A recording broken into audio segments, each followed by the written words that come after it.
guys, Mark Crossfield here with Golf Online, talking aim, something that's often not really talked about that much.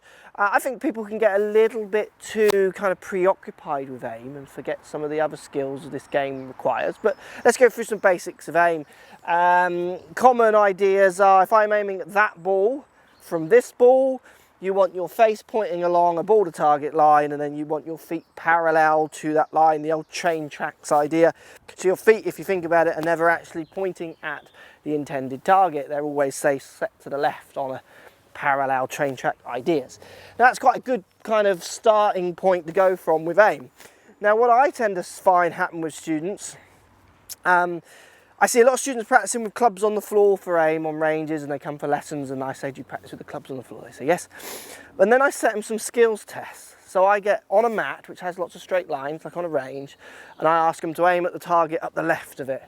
And then I turn them to aim at a target which is at the right of those straight lines. And there's often one side they struggle with. And you'll then see this interpreted out on a golf course when there's fairways going in one direction but the green's set on the left or the right. There's often one side, there'll be patterns to which one they struggle with. So I would stress to you more when you go out and practice your aim on a range is try not to use too many lines. Try and go against the lines that are there. Practice your skills of aiming your visualizations and kind of seeing through the lines that are there to guide you, even if it's your own ones to mats. Because I feel like sometimes it's a bit of a kind of false sense of security for lots of golfers, and then you get them out in nature a bit more where there's less lines. There's a few kind of tee block lines and the odd fairway and tee pointing in the odd line, but it requires them to have that visual, that mental image of being able to draw lines in their mind.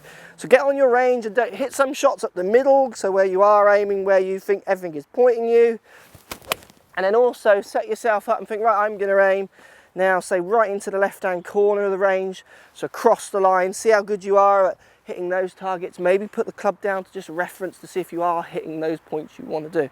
And then one last thing with aim as well, which is a good point to think about, if you are shaping the ball, so you're going to try and draw it, or you're playing with a fade, those parallel lines aren't going to work. You need to make sure you're aiming left or right to allow for your shape. So many people do just want to take dead aim, but they also contradict that by saying they want to draw the ball. Well, if you want to draw the ball, I would be aiming up the right, because I want the ball to start up the right and draw it back. Make sure you work your shapes into the whole equation.